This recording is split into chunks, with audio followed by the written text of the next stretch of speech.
मुझको छोड़ दो। मैं एक आईपीएस हूँ। मैं कैदी का भेष बदलकर जेल के अंदर आई थी। मेरे साथ ठीक नहीं कर रहे हो। जब मैं जेल से बाहर निकलूंगी ना तो मैं तुम्हें देख लूंगी।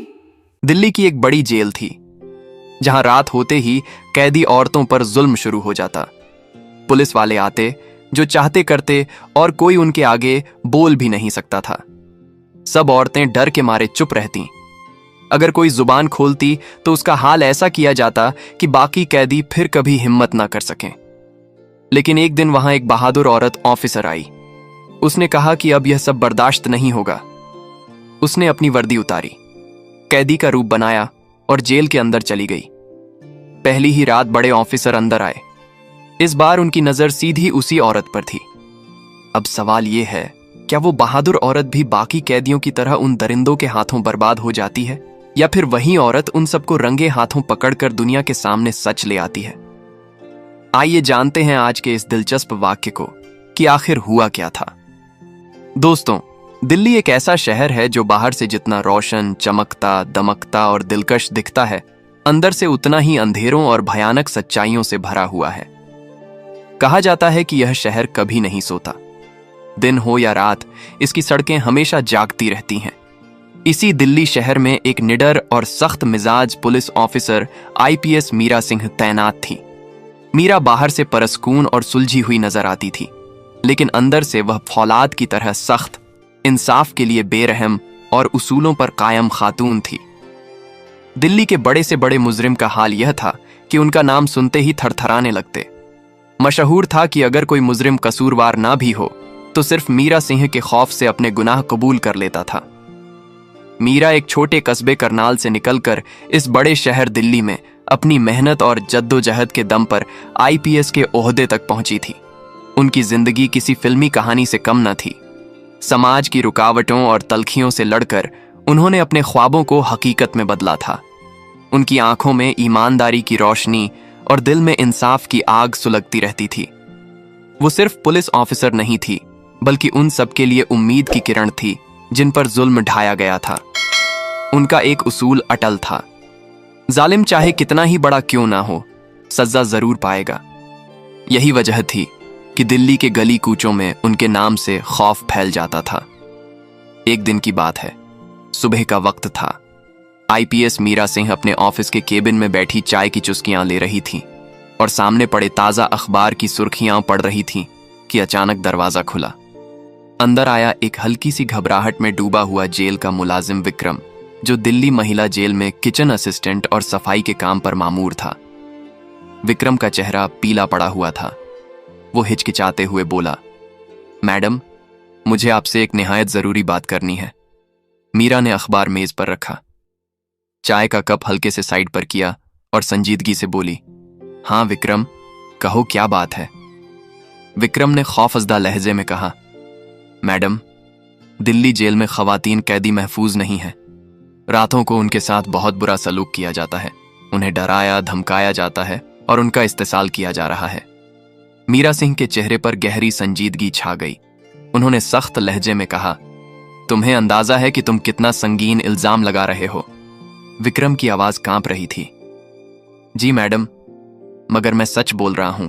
जो पुलिस वाले दिन में ड्यूटी करते हैं वही रात को ख्वातीन कैदियों के साथ जुल्म करते हैं। वो उन्हें डराते हैं और उनकी मजबूरियों का फायदा उठाते हैं। मीरा की आंखों में गुस्से की चमक उभर आई। क्या तुम्हारे पास इसका कोई सबूत है? विक्रम ने गहरी सांस ली और बोला, मैडम, मैंने सब कुछ अपनी आंखों से देखा है, लेकिन मेरे पास ना सबूत जमा करने का इख्तियार है ना हिम्मत। अगर मैं आवाज उठाता तो शायद आज जिंदा ना होता। इसीलिए मैं आपके पास आया हूं, क्योंकि मुझे आप पर भरोसा है। मीरा लम्हा भर के लिए खामोश हो गई।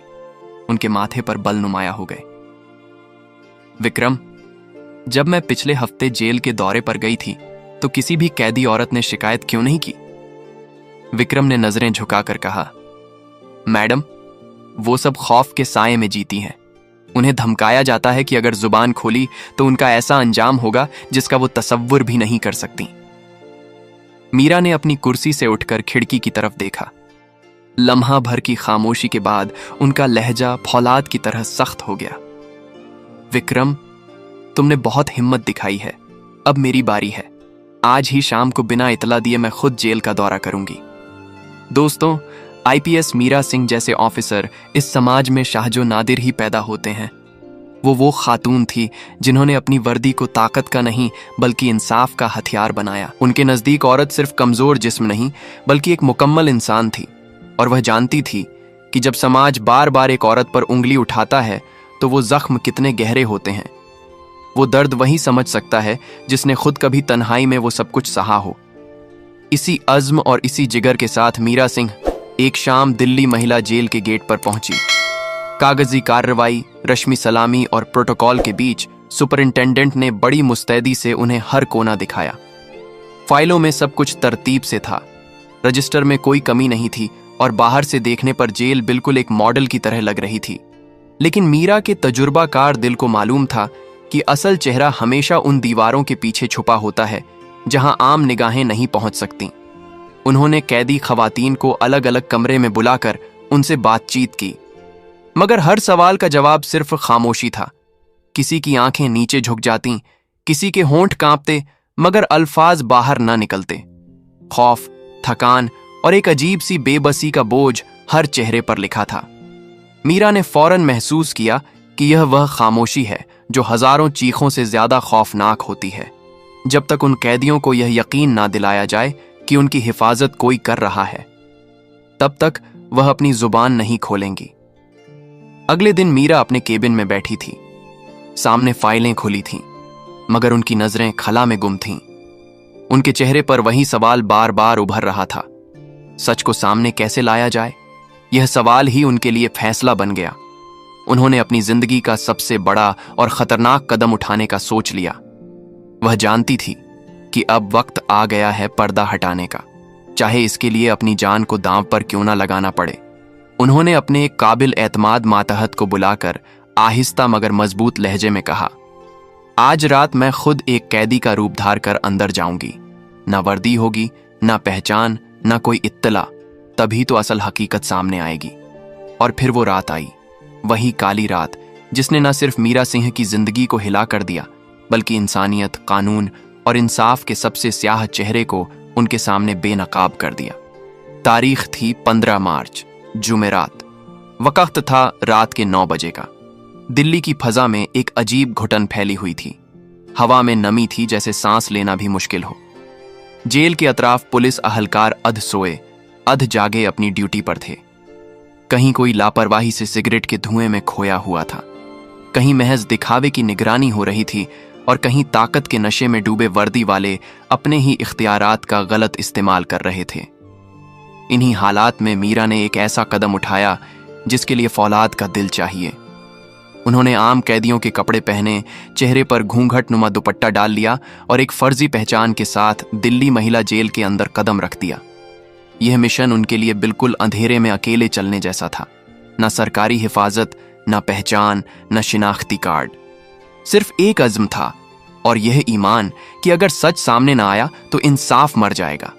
रात के 11 बजे वह जेल के उस हिस्से में पहुंची जहां ख्वातीन कैदियों को अलग अलग कमरों में रखा जाता था। वहां की फजा आम दुनिया से बिल्कुल अलग थी। दीवारों पर नमी के धब्बे, बदबू से भरी हवा, कैदियों की दबी दबी सिसकियां और बीच बीच में गालियों और लाठियों की आवाजें। मीरा ने जो मंजर देखे वह किसी भी मजबूत इंसान का दिल दहला देने के लिए काफी थे।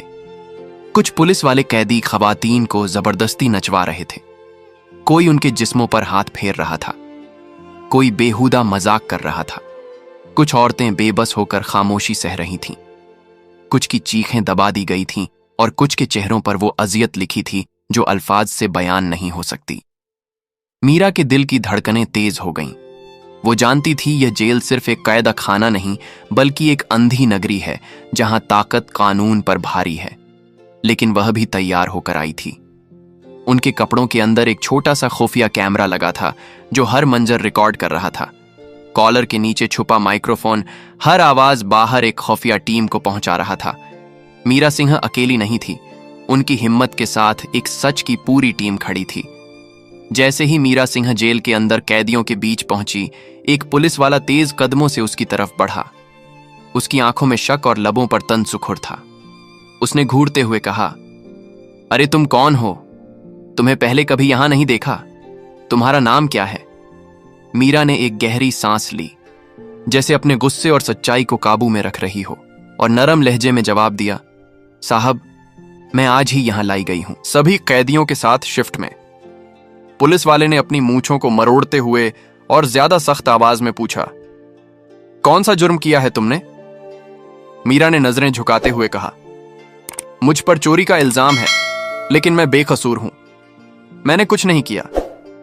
पास ही खड़े 2-3 पुलिस वाले जहरीली हंसी हंसने लगे। एक ने तंजिया कहा, हां हां हां, हर कैदी यही रट लगाता है, सच तो कभी कोई बोलता ही नहीं। नाम क्या बताया तुमने? मीरा ने अपनी आवाज को नरम मगर वाजह रखते हुए कहा, पूजा। मेरा नाम पूजा है। एक पुलिस वाला अहंकार भरते हुए बोला, वाह रे, नाम भी बिल्कुल अजीब है। अच्छा, अब ज्यादा बातें ना करो, हमारे पांव दबाओ, वरना अंजाम अच्छा नहीं होगा। मीरा ने उसकी आंखों में आंखें डालकर पुरसुकून मगर फौलादी लहजे में कहा, साहब, मैं यहां अपनी सजा भुगतने आई हूं, आपकी खिदमत के लिए नहीं। जब तक इल्जाम साबित नहीं होता, मैं महज एक मुश्तिबा हूं, गुलाम नहीं। यह जुमला सुनते ही माहौल में तनाव फैल गया। एक पुलिस अफसर का खून खौल उठा। वो गुस्से से चीखा, जुबान ज्यादा चलती है तेरी, जो कहा जाए वो कर, वरना ऐसी कोठरी में डाल दूंगा कि जिंदगी भर रोती रहेगी। मीरा ने अपने लहजे को और मजबूत किया, जैसे डर के तमाम दरवाजे उसके लिए बंद हो गए हों। मैं डरने नहीं आई, मैं यहां अपने ऊपर लगे झूठे दाग को धोने आई हूं। सच को छुपाने के लिए जितनी धमकियां दोगे, उतनी ही मेरी हिम्मत बढ़ेगी।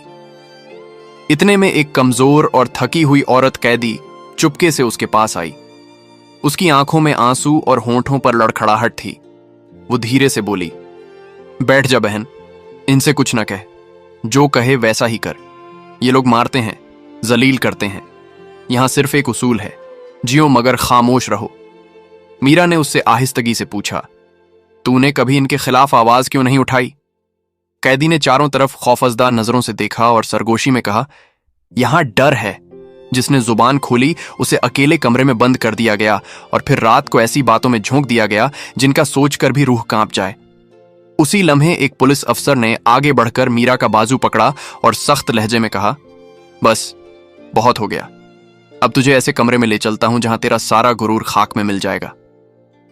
मीरा जानती थी कि अब खेल असल तौर पर शुरू हो रहा है। वो खामोशी से उनके साथ चली गई। उन्हें एक तारीख कमरे में धकेल दिया गया, जहां सिर्फ 2 पुलिस वाले और वो थी। दरवाजा अंदर से बंद कर दिया गया। एक अफसर ने करखत्त आवाज में कहा, अब बता, तू असल में कौन है? इतना शोर क्यों मचाती है? आजकल की लड़कियां खुद को शेरनी समझने लगी हैं। दूसरे ने मकरूह हंसी हंसी, हाँ हाँ, हम जैसे पुलिस वाले दोस्त भी बन सकते हैं और ऐसे दुश्मन भी कि जिंदगी बर्बाद कर दें। मीरा ने पुरसुकून मगर एतमाद भरी निगाहों से उन दोनों की तरफ देखा और बोली, मैंने कुछ गलत नहीं कहा, मगर तुम दोनों मुझे यहां क्यों लाए हो? एक पुलिस अफसर ने करीब आकर धमकी दी, चुप रहो, आधे घंटे में तुम्हें तुम्हारी असल औकात बता देंगे।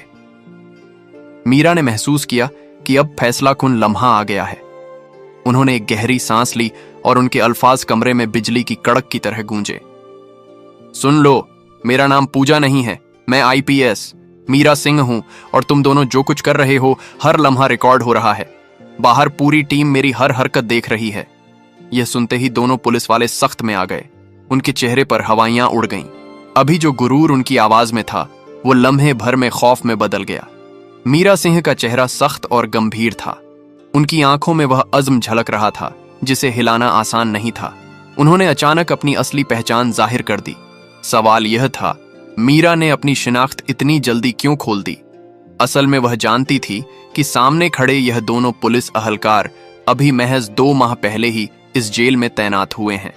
अभी उनकी रूह पूरी तरह काला दाग नहीं बनी थी। अभी उनमें थोड़ी बहुत इंसानियत बाकी थी, मगर वह भी इस करप्ट निजाम के शिकंजे में आकर धीरे धीरे अंदर से गलने लगे थे। मीरा ने उन्हें सीधी नजरों से देखा और धीरे मगर वजनी आवाज में सवाल किया, तुम दोनों का क्या नाम है? एक ने नजरें झुकाकर हिचकिचाते हुए कहा, अमित। दूसरे ने भारी सांस लेते हुए बोला, मेरा नाम सुनील है। मीरा ने लम्हा भर तवक्कुफ किया, फिर संजीदा लहजे में पूछा, क्या तुम जानते हो तुम इस वक्त किससे बात कर रहे हो? दोनों दरोगा एक दूसरे को देखने लगे और एक साथ बोले, नहीं, और हमें इससे कोई फर्क भी नहीं पड़ता। यहां हर कोई झुकता है, तुम भी झुकोगी। बस थोड़ी देर में साहब आ रहे हैं, फिर तुम्हारी सारी अकड़ निकल जाएगी। इस जेल में कोई अफवाह नहीं है, सबको सीधा कर दिया जाता है। मीरा का चेहरा अब फौलाद बन चुका था, लेकिन उनकी आंखों में एक ऐसी रोशनी थी जो उनके अंदर के एतमाद को जाहिर कर रही थी। वो पूरी ताकत के साथ बोली, सुनो, मैं मामूली औरत नहीं हूं, मैं दिल्ली पुलिस की आईपीएस हूं, मीरा सिन्हा हूं। और यह बात मैंने तुम्हें इसीलिए बताई है क्योंकि अब तुम्हें मेरे साथ चलना होगा। यह मेरा जाति मिशन नहीं है, यह इंसानियत का मिशन है। अमित और सुनील दोनों सख्त में आ गए। एक ने झुंझलाहट में कहा, तो आईपीएस है तो क्या हुआ, हम भी तो पुलिस वाले हैं, हम कोई आम लोग नहीं। दूसरा हंसी उड़ाकर बोला, हाँ हाँ हाँ, अरे देख अमित, ये तो बड़ी फिल्मी बातें कर रही है। अगर फिल्मों में होती तो अभी तक बड़ी हीरोइन बन चुकी होती। लेकिन मीरा सिंह जानती थी कि यह वक्त हंसने या डरने का नहीं है। उन्होंने अपनी आवाज को और बुलंद किया, लहजे में फौलाद भर लिया और कहा, बस तुम दोनों भूल रहे हो कि तुम किसके सामने खड़े हो। यह मेरा आखिरी इंतबाह है। अपनी हद में रहो, वरना याद रखो, नौकरी तो खो ही दोगे, लेकिन इस जेल में इन्हीं औरतों के साथ खड़े मिले होंगे जिन्हें तुमने सताया है, और वो दिन तुम्हारा सबसे बुरा दिन होगा। ये अल्फाज बिजली की कड़क की तरह कमरे में गूंजे। दोनों दरोगा के चेहरे पर पहली बार खौफ के आसार नजर आए। उनके कदम डगमगाने लगे, सांसें भारी हो गईं। उन्हें एहसास हो गया कि सामने खड़ी यह औरत कोई कमजोर कैदी नहीं, बल्कि वह ताकत है जिसे दबाना नामुमकिन है। मीरा ने पुरसुकून मगर कातिल एतमाद के साथ अपनी जेब से एक शिनाख्ती पास निकाला। पास पर उनका नाम, ओहदा और पूरी सर्विस की तफसीलात दर्ज थी। जैसे ही अमित और सुनील ने वह देखा, वो फौरन घुटने टेक कर उनके कदमों में गिर गए। दोनों एक साथ बोले, मैडम, हमें माफ कर दीजिए, हमने आपको पहचाना नहीं, हमसे भारी गलती हो गई। ऐसी शख्सियत हमने अपनी जिंदगी में कभी नहीं देखी। मीरा ने एक गहरी सांस ली और धीरे से कहा, मैं तुम्हें माफ कर सकती हूं, मगर एक शर्त पर, तुम्हें सच का साथ देना होगा। अगर तुम मेरा साथ दोगे तो तुम बच सकते हो, वरना तुम भी इन्हीं दरिंदों की सफ में खड़े हो जाओगे जिन्हें मैं कभी नहीं छोड़ूंगी। अमित और सुनील फौरन सर झुकाकर बोले, जी मैडम, हम आपके साथ हैं, आप जो कहेंगी हम वही करेंगे। मीरा ने उन दोनों की आंखों में झांका जैसे परख रही हो कि यह झूठ तो नहीं बोल रहे। फिर धीरे से कहा, तो फिर सच बताओ, हर रात जब यह जेल अंधेरे में डूब जाती है, दरवाजे बंद हो जाते हैं, तो इन बेबस औरतों के साथ क्या होता है? कमरे में एक लम्हे को खामोशी छा गई। फिर दोनों ने भारी दिल से वो राज खोलना शुरू किया जिसने पूरे निजाम का भयानक चेहरा बेनकाब कर देना था। अमित और सुनील एक दूसरे को देखते हुए चंद लम्हे खामोश खड़े रहे। उनके चेहरों पर खौफ और पसीने की मिलीजुली लकीरें उभर रही थीं। फिर जैसे बंद लबों से झर टपका हो, उन्होंने एक एक करके वह सब कुछ उगल दिया जो मीरा ने सुनने की तवक्को भी नहीं की थी। रात के अंधेरे में किस तरह औरतों को उनकी कोठरियों से निकाला जाता है, किस तरह वर्दी पहनने वाले ही मुहाफिज नहीं बल्कि दरिंदे बन जाते हैं, किस तरह जिस्मानी और ज़हनी इस्तेहसाल के वह मंजर होते हैं जिन्हें बयान करते हुए भी रूह कांप उठे, और किस तरह यह सब आला अफसरों की मिली भगत से छुपाया जाता है। फाइलों में झूठी रिपोर्टें भरकर सब कुछ दबा दिया जाता है। मीरा सिंह का चेहरा गुस्से से सुर्ख हो गया। उनकी आंखों में वह आग भड़कने लगी जिससे बड़े बड़े जुर्म पेशा कांप जाते थे। अब उन्हें यकीन हो गया कि शामो जेल का किचन असिस्टेंट ने जो बताया था वह कोई अफवाह नहीं बल्कि नंगी सच्चाई है। उन्होंने जेब से एक छोटा सा वीडियो कैमरा और माइक निकाला और दोनों दरोगाओं की तरफ बढ़ाते हुए फौलादी लहजे में कहा, यह अपने पास रखो, आज से हर पल हर लम्हा रिकॉर्ड होगा। जो कुछ भी यह अंधेर नगरी में होता है वह सब दुनिया के सामने लाना है। अमित और सुनील हिचकिचाए, उनके हाथ लरज गए, लेकिन मीरा ने उनकी आंखों में झांक कर एतमाद भरा। डरने की जरूरत नहीं, तुम दोनों नए हो, तुम्हारा दामन अभी साफ है। अगर आज तुम सच का साथ दोगे तो कल तुम्हारा जमीर तुम्हें सलाम करेगा। दोनों ने हैरानी से पूछा, मैडम, आपने हमें इतनी बारीकी से कैसे पहचाना? मीरा हल्की मुस्कुराहट के साथ बोली, जब भी मैं किसी मिशन पर आती हूं, दुश्मन के साथ साथ अपने साथियों की भी पूरी खबर रखती हूं। तुम्हारे नाम, पहचान, यहां तक कि तुम्हारे घर वालों तक की तफसील मेरे पास है। अब अमित और सुनील पूरी तरह मीरा के साथ थे। वो कैमरा और माइक लेकर जेल के उन स्याह हिस्सों में पहुंचे जहां रात डूबते ही इंसानियत को नोचा जाता था। उन्होंने सब कुछ कैद कर लिया। कैदी औरतों की दबी चीखें, दरिंदा सिफत वर्दी वालों की हंसी, उनके बेहुदा मुकालमे और वो जुल्म जो बरसों से छुपा हुआ था। सुबह होने से पहले मीरा खामोशी के साथ जेल से बाहर निकल आई। किसी को कानो कान खबर ना हुई। अगली सुबह हेडक्वार्टर के कॉन्फ्रेंस हॉल में जब उन्होंने वो वीडियो सबूत पेश किए तो पूरे महकमे में सन्नाटा छा गया। बड़े से बड़ा अफसर सख्त में आ गया। फौरन एक स्पेशल टीम बनी। रात के अंधेरे में जुल्म करने वाले वर्दीपोश उसी दिन रंगे हाथों पकड़े गए। उनकी वर्दी उतरवा दी गई, नौकरियां खत्म कर दी गईं और दर्जनों मुकदमे दर्ज कर लिए गए। मीरा सिंह का यह कदम पूरे दिल्ली पुलिस डिपार्टमेंट में गूंज उठा। वो एक मिसाल बन गई कि अगर इरादा पक्का हो तो सबसे ताकतवर निजाम को भी हिलाकर रख दिया जा सकता है। कैदी औरतें दौड़ती हुई आईं, उनके कदमों में गिर गईं, आंखों में आंसू और लबों पर शुक्रिया। मैडम, आपने हमें जहन्नुम से निकाला है। हम बरसों से चीखते रहे, कोई नहीं सुन रहा था, लेकिन आज हमें इंसाफ मिला। उसी लम्हे एक आला अफसर भी आगे बढ़ा। उसने मीरा के सामने झुककर कहा, मैडम, आपने वो कर दिखाया जो आज तक कोई नहीं कर सका। दोस्तों, यह कहानी केवल मनोरंजन और शिक्षा के उद्देश्य से बनाई गई है। इसमें दिखाए गए सभी पात्र, घटनाएं और संवाद काल्पनिक हैं। किसी भी वास्तविक व्यक्ति, संस्था या घटना से इनका कोई संबंध नहीं है। कृपया इसे केवल कहानी के रूप में देखें और इसका आनंद लें। हम किसी की भावनाओं को ठेस पहुंचाना नहीं चाहते। अगर कहानी अच्छी लगी हो तो प्लीज हमारे चैनल को सब्सक्राइब और वीडियो को एक लाइक जरूर करें। धन्यवाद।